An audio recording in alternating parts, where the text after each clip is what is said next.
Bienvenue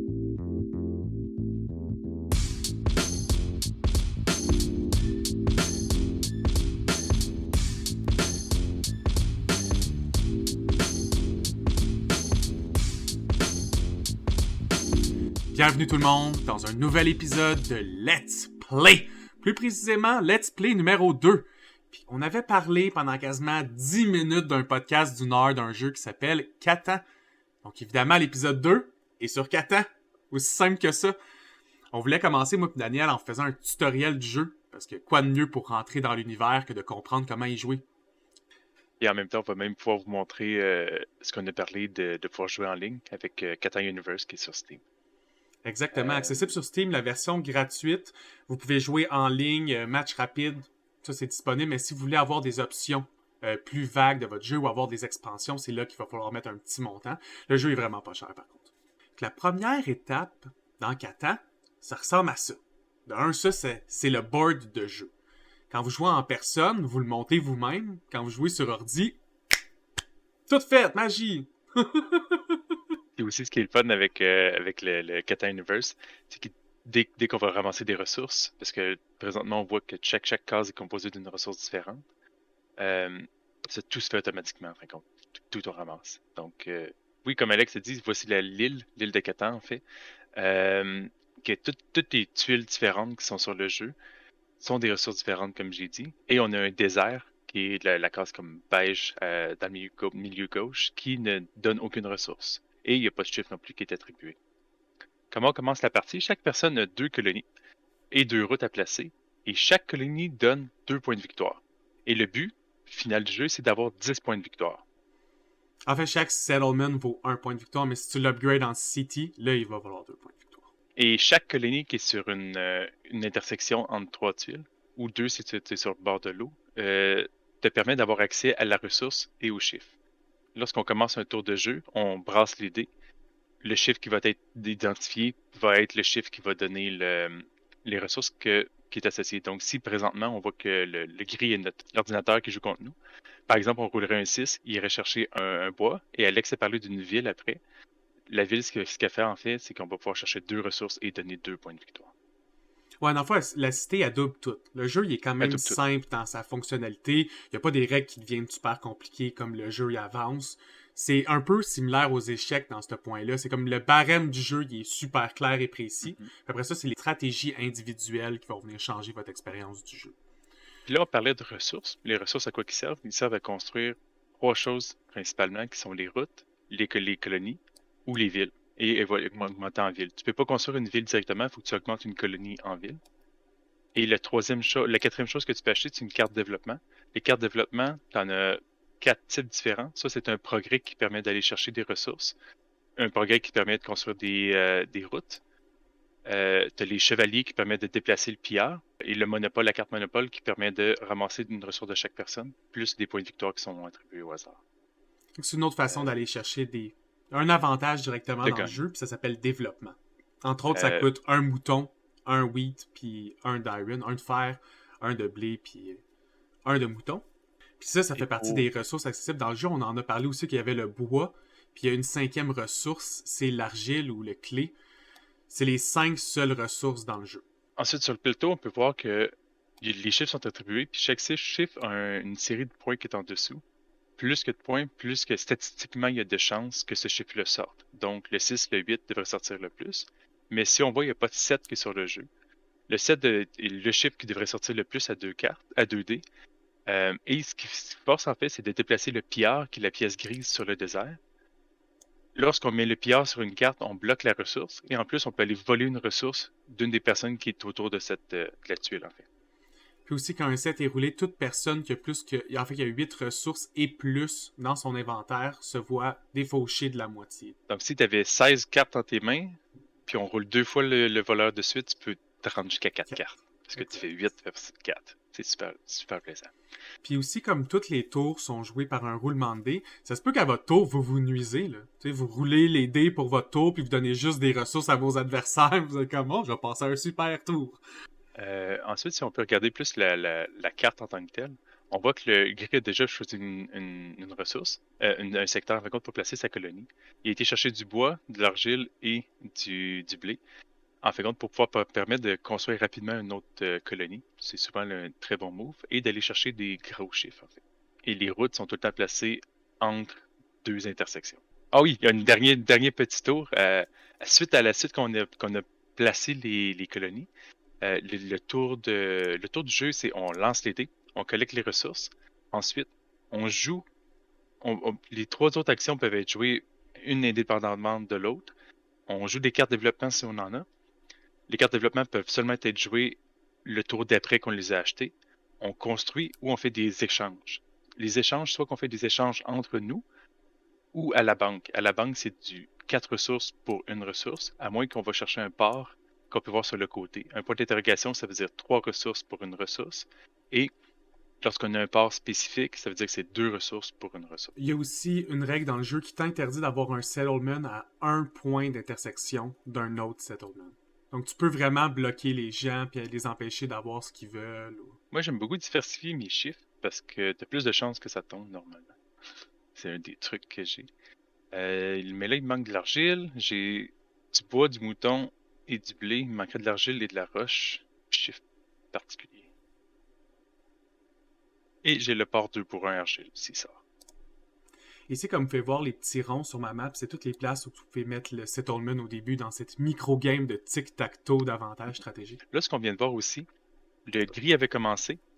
Alex a joué, j'ai joué et j'ai rejoué. C'est pour donner la chance, en fait, au dernier de pouvoir mettre plus de colonies, avoir plus de chances d'avoir un bon jeu. Là, on voit que tout est fini. Le gris vient de commencer à faire son premier tour. Il a roulé un 6. Donc, le 6, c'est le bois. Et il y a aussi un 6 sur l'argile. Donc, Alex a eu un argile. Moi, j'ai rien eu parce que j'avais pas de 6. Et étant donné qu'il y avait 2 colonies sur le 6 de bois, le gris a eu 2 de bois. Là, présentement, on voit qu'il veut faire un échange. Il veut donner un bois pour une roche. Moi, je trouve ça très intéressant. Je vais pas construire une route, je veux dire. Moi, c'était un mauvais trade pour moi, donc j'ai dit non, évidemment. Ouais. Puis moi, j'ai pas de blé, donc je peux pas faire un autre échange avec lui. Évidemment, le computer aime ça, essayer de trader toutes ses ressources Ouais, le constamment. plus de ressources possible pour que ça fonctionne dans sa main. J'aime beaucoup mieux jouer avec des vraies personnes puisque ça fait vraiment chose très importante qu'on joue à Catan et c'est quelque chose qui a causé des problèmes dans ma famille lorsqu'on jouait. J'offre la ressource que je veux donner, je veux recevoir quelque chose. Donc j'offre du bois, je veux du blé. Dis-moi pas que tu me donnes du mouton, j'en ai pas besoin de ton mouton. Effectivement. Quand c'est votre tour de construction aussi, je veux montrer que Oui. je peux construire une route, c'est dans mes possibilités. Une route doit être adjacente, soit à un settlement ou à une route, entre autres. Moi, je vais mettre une route ici. Et j'ai plus rien que je peux construire, alors je passe le tour au suivant. Je brasse mes dés. Nice, 7! un Ah, 7. merveilleux! Fallait le montrer. Oui, il fallait le monter. Là, moi, j'aime vraiment pas le 6 de bois. Puis en plus, l'ordinateur, on bloque. Je vole une carte au gris. Rouler le 7 n'empêche pas de. Mon tour ne termine pas lorsque je roule le 7. Donc, je peux quand même continuer à construire. Moi, dans mes mains, j'ai 2 bois, une argile puis un mouton. J'aimerais beaucoup avoir un blé si quelqu'un en a un. Donc, je vais faire l'échange. Je vais offrir un bois pour un blé. T'as-tu un blé, Alex? Yes, je suis assez gentil pour l'échanger. Yeah! Merci. Je vais te faire un échange plus tard. C'est good. Là, il faut que j'accepte l'échange. On vient de faire un échange. Je vais construire une route et il va me manquer pas grand-chose pour faire ma colonie au prochain tour. Donc voici le déroulement d'un tour, d'une partie normale en fait. Et là, le but, c'est vraiment de se rendre 10 points de victoire. Donc là, j'ai tranquillement pas vite, on va construire. Il y a un autre point qu'on n'a pas parlé. Si on atteint 5 routes de suite, tu gagnes la carte, la route la plus longue qui donne 2 points de victoire. Si on atteint 3 chevaliers qui sont pris dans les cartes de développement, on gagne 2 points de victoire. Mais ces cartes-là sont volables si vous dépassez la plus longue route. Donc, si quelqu'un déclare que sa plus longue route, mettons, c'est 6, puis vous finissez une route de 8, ben vous y volez sa carte, puis c'est vous maintenant qui avez les 2 points. Aussi, c'est un jeu qu'il faut se rendre à 10 points de victoire, mais on commence automatiquement à 2, parce que comme les settlements valent 1 point, puis tu commences en mettant 2, ça map, c'est comme le premier qui en score 8, dans le fond. Mm-hmm. Aussi, je voulais reparler, une des raisons pour qu'on a mis le pilleur sur le 6, c'est que 6, c'est un nombre qui sort vraiment souvent dans les dés. C'est déjà un bon blocus. Aussi, quand tu veux faire un blocus, tu veux bloquer soit des cités ou une position que beaucoup de gens profitent.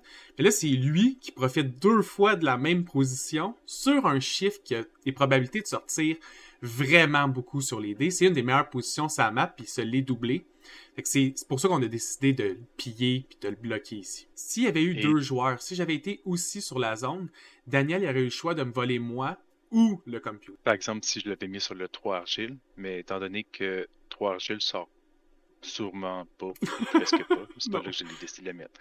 Mais des fois, ça peut être intéressant de bloquer un 9 ou un 10 qui est utilisé par 2 ou 3 personnes si on joue à 4. Même si on joue à 6 avec les extensions pour pouvoir jouer à 6.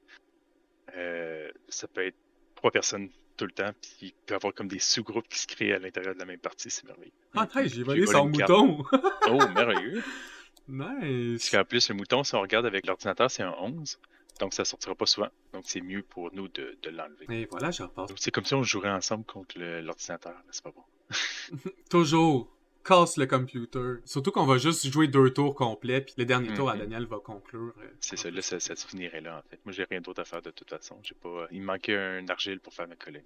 Aussi, on va parler brièvement de stratégie avec la position qu'on a là, pour ceux que ça intéresse.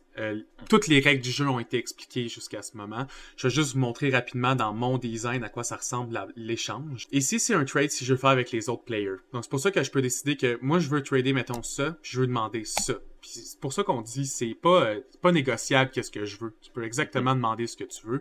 Les gens après ça ils acceptent ou non le trade que toi tu proposes.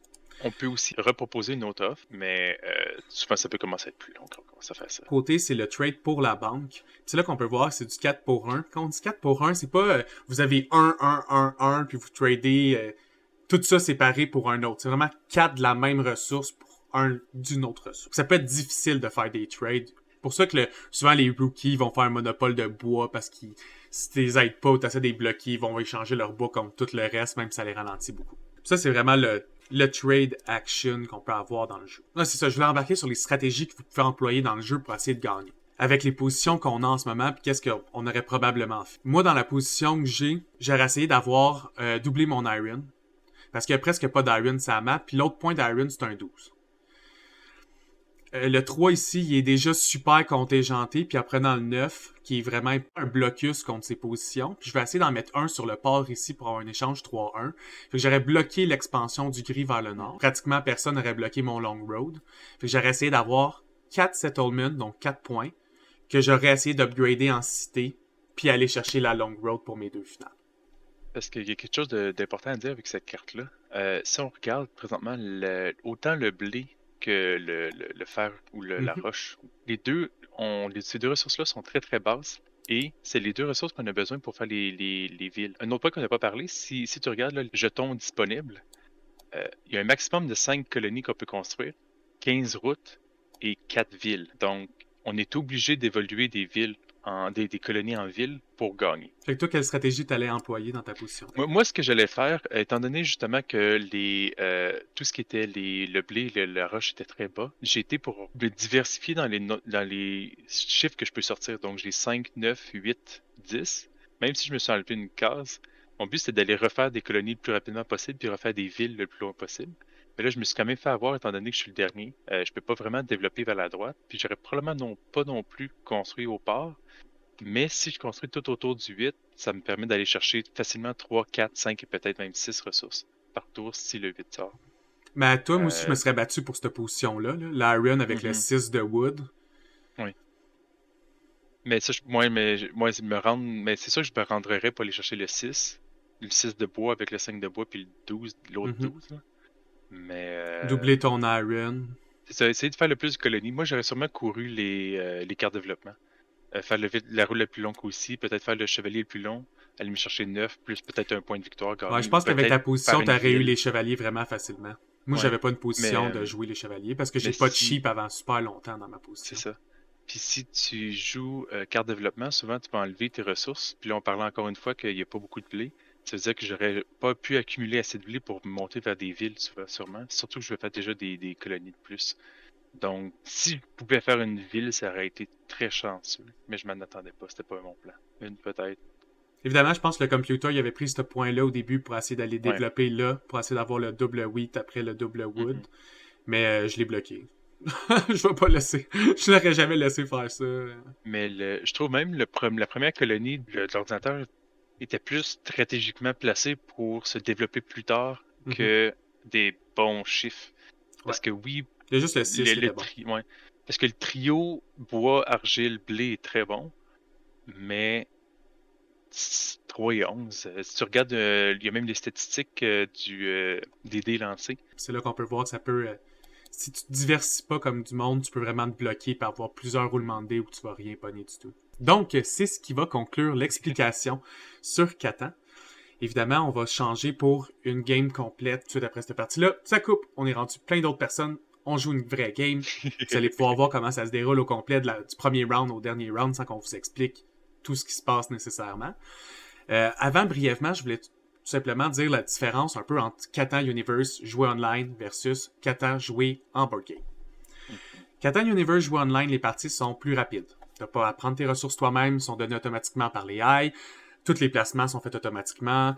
Le board se crée par lui-même. Tu n'as pas à choisir les tuiles un peu aléatoirement pour faire ton design. Tout se fait claquement de doigts, c'est prêt. Par contre, l'interaction de joueur après joueur est plus difficile. C'est plus difficile de négocier. Tu peux pas avoir l'IQ, tu peux pas faire pitié. T'as toutes ces émotions-là impliquées dans le vrai board game qui ont pas lieu. Puis c'est un jeu qui a de la diplomatie qui doit avoir. Fait que la game marchande est beaucoup plus tough à jouer online. Même surtout si on parle, justement se parler, par exemple avec un serveur Discord, c'est complètement différent, puis je le conseille surtout pour commencer à jouer. C'est le fun jouer à Catan en ligne, mais Vraiment. justement, t'as pas l'interaction. Parce que la seule chose que tu peux faire, c'est des emojis qui sont vraiment tristes. Fait que le conseil, join, tout le monde, rejoignez le Discord de questions de perspective. Comme ça, quand vous allez jouer à Catan avec nous, on peut parler. Les interactions sont juste meilleures. Ça fait un plaisir. À la prochaine, tout le monde. Bonne journée.